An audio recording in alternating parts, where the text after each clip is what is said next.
Welcome to Sputnik, orbiting the world with me, George Galloway. And me, Gayatri. Britain's National Health Service, arguably the country's heart and soul, is in the deepest of crises. Led by the country's most unpopular politician, Jeremy Hunt, and there's a bit of competition for that position, locked in confrontation with hospital doctors, indeed the entire British Medical Association, employing the union-busting tactics of the US in the last century. Which may be appropriate because TTIP, if it is concluded, is likely to bring US union busters right into the heart of the health service. Dr. Bob Gill of the Save Our National Health Service campaign is Britain's leading campaigner to do what it says on their tin, save the National Health Service. And I'm glad to say he joins us now. Dr. Bob, thanks for coming on board the Sputnik. Thank you. Just paint briefly, if you will, the state of crisis that the NHS is now in. Well, there's been several years of continuous relative underfunding. Since 2010, instead of getting the traditional 4% funding increase, the NHS has suffered a 0.8% increase per year.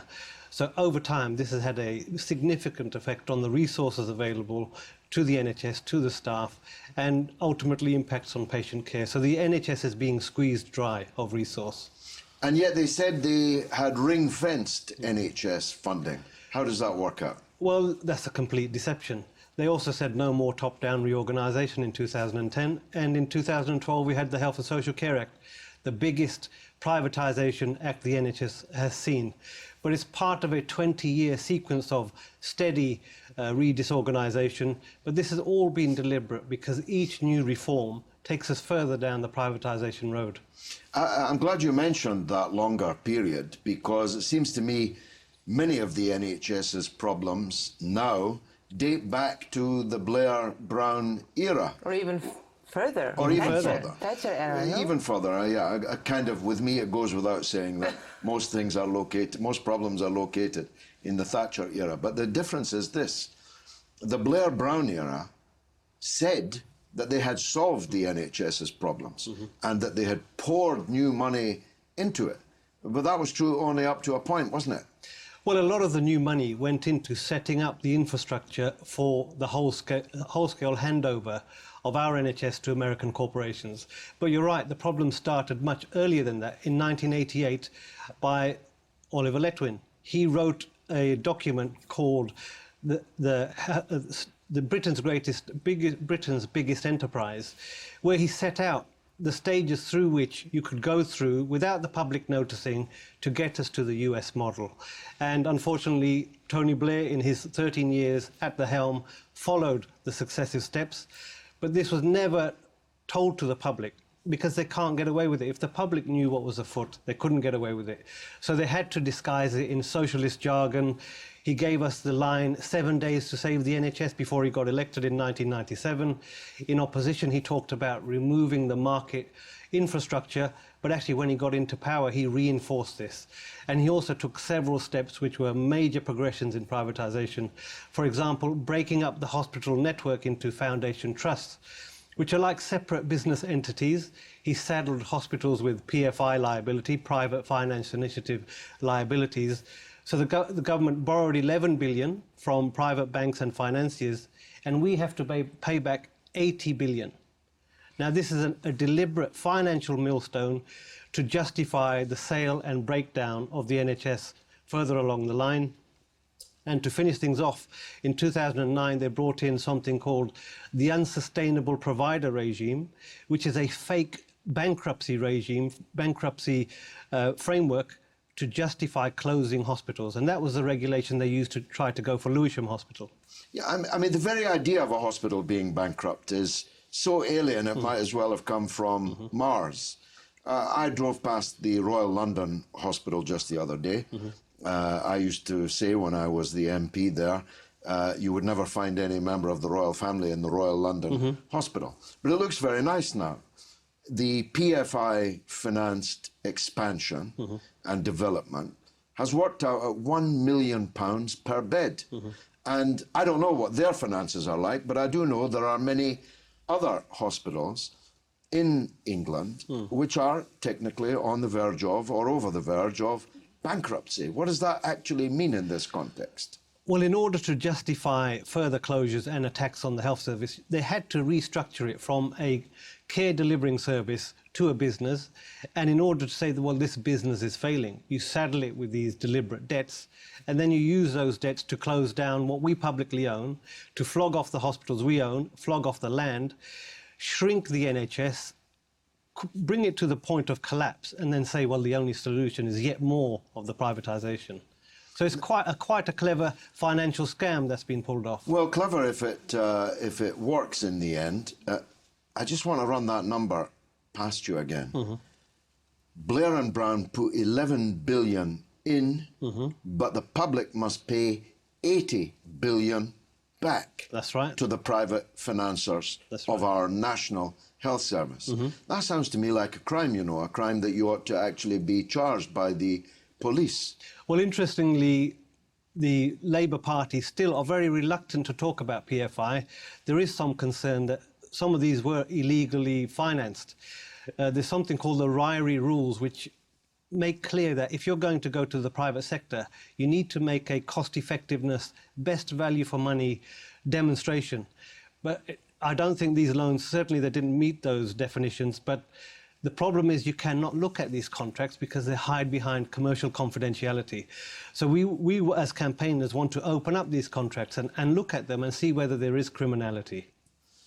Even if there isn't criminality, it's a crime what's been done to what was Britain's crown jewels. We were the first in the world to develop this kind of framework for healthcare.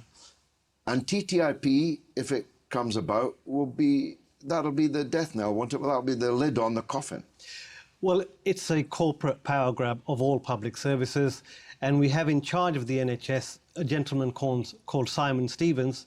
He needs to become a household name. He served the Blair governments. He then went on to work for United Health.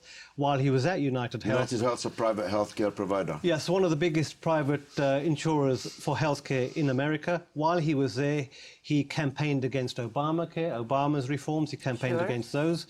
Then he went on to campaign for TTIP to include healthcare. And now he's in charge of the NHS. So this is an extremely troubling development. But a lot of people who have been encouraged by the election of Jeremy Corbyn are still waiting to hear anything decent from the Shadow Health team. I went to a meeting with them a month ago and was looking forward to hearing something sensible from Heidi Alexander. But what we heard were narratives that fit into the ongoing privatisation. She expressed support for Simon Stevens despite his track record.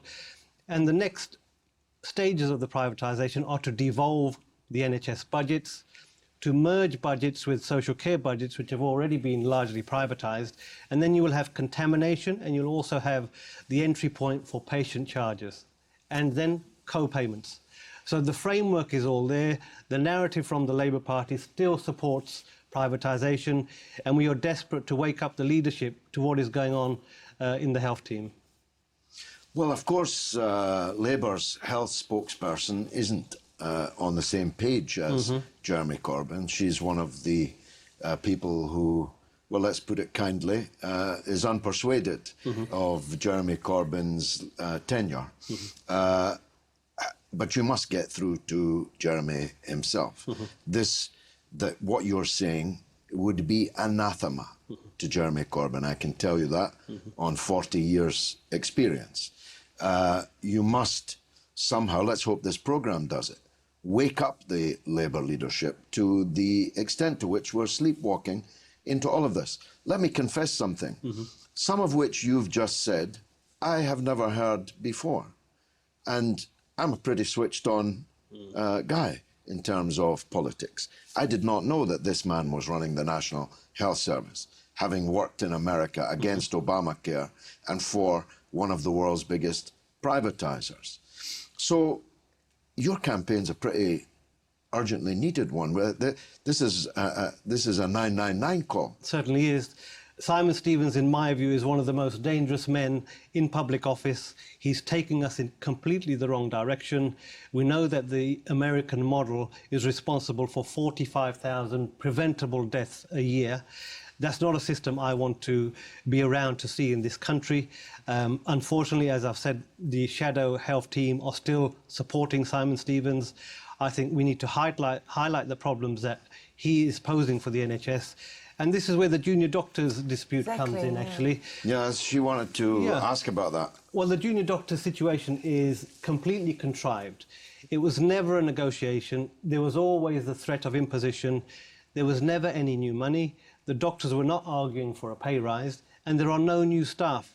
But what he wants to achieve is to break the unsocial hours payment so that the assets can be sweated. So when the private companies take over, they can abuse their junior doctors, but as a helpful side product to what they're doing is to push out doctors, to save on redundancy and to replace them with a down-skilled workforce, a cheaper workforce, a more compliant workforce who will be more willing, perhaps, without the ethical binds that doctors have, to overlook what will be far less quality care. We were turning medicine into conveyor belt medicine. The focus of the private corporations will be for quick, easy, cheap, profitable activity. So they want to close down more A&Es, they want to close down more ITU units, and having a workforce crisis which they have created will also help their argument to shut down more. And get your medicine from a vendor machine. Get your medicine from wherever, but you won't necessarily need to be medically qualified to be issuing medical advice. And this is the toxic undercurrent to all these reforms. And where do the consultants stand vis-à-vis the junior doctors? Because they're also very often accused of getting nicely paid behind the scenes. Well, again, during the Labour years, it was important to keep the medical profession quiet. And as a GP, we had a very good outcome in 2004 with our new contract. But what we also gave away was our control of general practice. So they split away out-of-hours care. They also started to hive off and contract out for the first time in the NHS GP services. So you no longer had to be a GP or doctor to run a general practice surgery. Yeah. So anybody could do it. So you got Virgin. A bookie could do it. You've got Richard Branson, who's the biggest GP in the country. He's got 3 million patients on his books. Dr. Richard Branson. Dr. Richard Branson. Yes, I'd forgotten about him. So this is a truly extraordinary story that you are telling, and if I may say so, extraordinarily well. We've run out of time for now, but I think you and I need to work together to highlight this. Dr. Bob Gill, Save Our NHS campaign. Thanks for joining us on the Sputnik. Coming up after the break, it's the doyen of British foreign correspondents, Patrick Cockburn, just before he heads off to the Middle East. Don't miss it.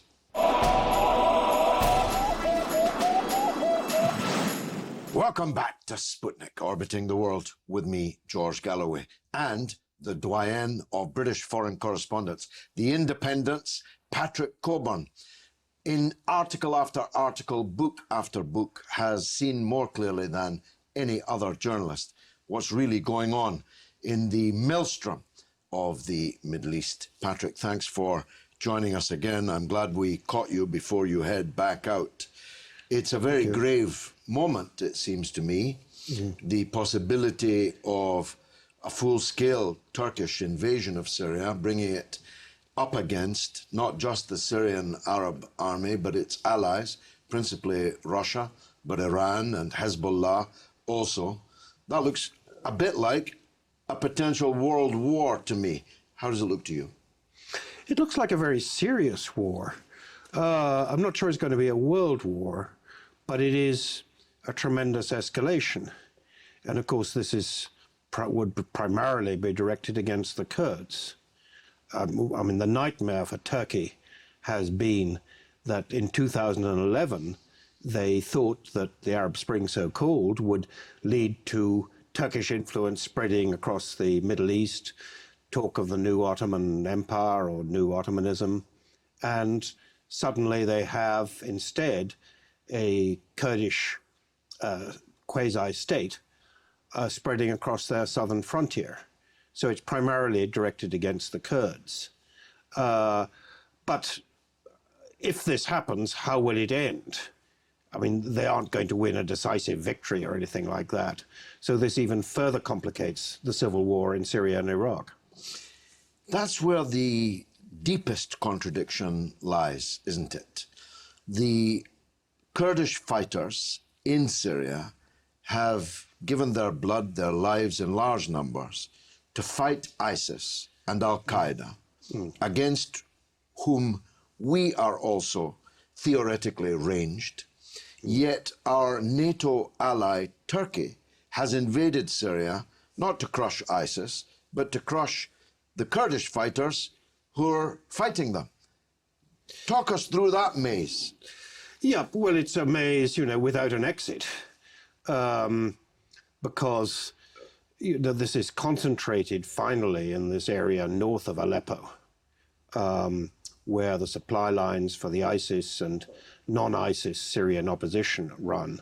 This is also an area inhabited by the Kurds in what they call Rojava to the east, and another Kurdish enclave, Afrin, to the west. So we're going to have an ethnic war there if Turkey intervenes. Who are the fighters there? Well, it's not just ISIS, but it's al-Nusra as well. That's the Al-Qaeda affiliate. The Al-Qaeda affiliate.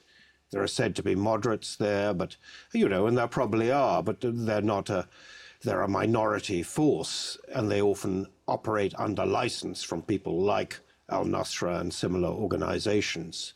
So this makes the Syrian civil war that much worse. As false flags go, I thought the one that justified these events to be extraordinarily juvenile. There was an atrocity against Turkish soldiers in Ankara and another attack on another military convoy in the south of Turkey. The president, Erdogan, said, and I'm not making this up and I'm not misquoting him, our people have been studying this all night. And we have concluded that it was a Syrian Kurd that carried out these atrocities. Surely only a fool, even a fool perhaps, could see through that. Well, there's so many attacks there, that one doesn't know who carried this out. No, certainly not by studying it all night. You couldn't study it all night. You could study it all year. You wouldn't know. A Kurd carried this out, but who was that Kurd working for? What kind of organization? Or was it a Kurd? Was it a Turkoman? Was it a Shia or Sunni? You can't tell just from that. And whoever that person thought they were working for, they might have been working for somebody else. Because in this case, Turkey is a member of NATO, the US-led military alliance of which Britain is also a member. And backing the Syrian government is Russia. And so you have an East-West, Cold War-style flashpoint. And unless one believes that Turkey is acting without the support and authority of NATO in its interventions in Syria, some believe that that may be true. I find it very hard to believe. Where do you stand? I don't think they are, honestly. I think that their primary concern is the growth of a quasi-Kurdish state in Syria. That whatever they say about getting rid of Assad or anything else they want to do in Syria, I think this is their primary target. I think one of the problems in this era that everybody believes to a degree that nobody is taking a decision without, the Turks ringing up NATO or Washington. I don't think it quite works like that. I think they could easily decide to do this on their own, though I don't think they wanted to. I think what we've seen over the last year is that the Americans and other allies had seen that they couldn't get Turkey to seal the border on the north against ISIS and other Syrian, extreme Syrian opposition, al-Nusra and so forth. So they thought, right, we'll try and seal it on the south by supporting the Syrian Kurds. This put Turkey in a very difficult position because the Syrian Kurds then became one of the main opponents and very effective opponents of ISIS. If the Syrian Kurds are weakened, who benefits? Well, I suppose Turkey benefits, but certainly ISIS and al-Nusra and the others benefit. So I don't think that the Americans and NATO are complicit in this. I think it's against their interests. Well, you may very well be right, and I greatly respect your wisdom. It's a challenge, though, for someone of my historical or world view, because what seems to be therefore happening is that client states are no longer behaving like clients. Saudi Arabia is acting of its own volition. Israel, to some extent, challenging the United States. Now, your theory, Turkey challenging its patrons and its chiefs. That too is therefore a matter of some importance. It is. I think that what you say goes to the heart of it. I think that you did have at the height of the Cold War, subsequently, these states might have been genuine clients. They didn't take decisions without bringing people up. I think that what Turkey was trying to do, hoping would happen, was they could nudge the Americans and others into intervention with ground forces in Syria. That hasn't happened. So they've been looking to do it themselves. But when you look at Turkish policy, it's pretty episodic. You know, so there are sudden movements it doesn't seem very connected up. And this, of course, makes the situation more dangerous, not less. Erdogan's policy in the beginning, which seemed extraordinarily successful, I greatly admired him in the beginning, was to have no problems with the neighbours. Now he has problems with all the neighbours. And inside his own country, all is smoke and fire. And shot and shell is everywhere, in the Kurdish cities, but also in Ankara and Istanbul. Yep. I mean, it's, you know, the Syrian-Iraqi civil war is spreading its influence in neighboring states.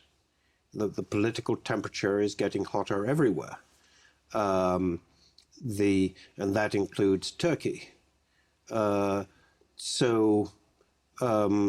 know, what happens now? Well, we'll see what happens, but it's, you know, it's getting hotter and hotter. It's getting worse and worse. These are all the reverberations of the Bush-Blair attack on Iraq.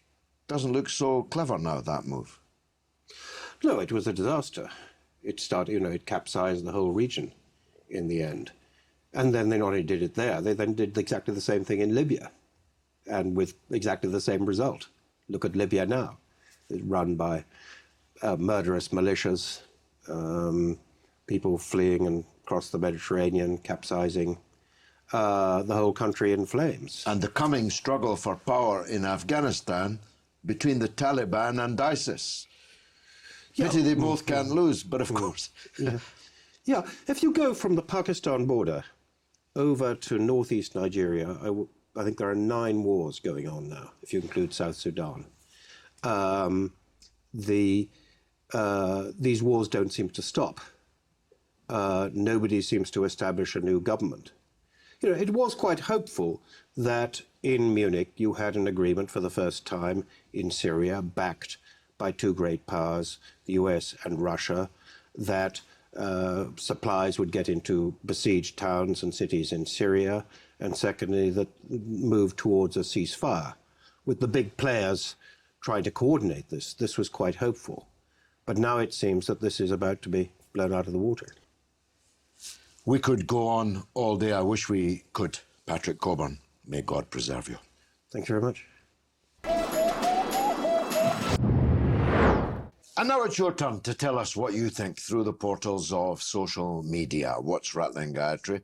Welcome back, by the way. Thank you. Happy to be back. Question is, what is the panacea for the striking doctors and the NHS? Andrew Walker says, well, it's already gone. The working people need to take to the streets. But after the Iraq war demonstrations, when the majority voice was ignored, what's the point? And Ricardo Picasso says, the current government are quick to tell us how much they love the NHS, but not so quick to show it. They're gambling with lives. I think Dr. Bob Gill's interview is going to waken quite a few people up. Maybe at the top of the Labour Party too. Let's hope so. That's all that we've got time for this week. Which, alas, means that's the end of the show. You can stay in touch with us through Twitter at RT_Sputnik or on Facebook, Sputnik on Russia Today. It's goodbye from me, Gayatri. And from me, George Galloway. It's been marvellous.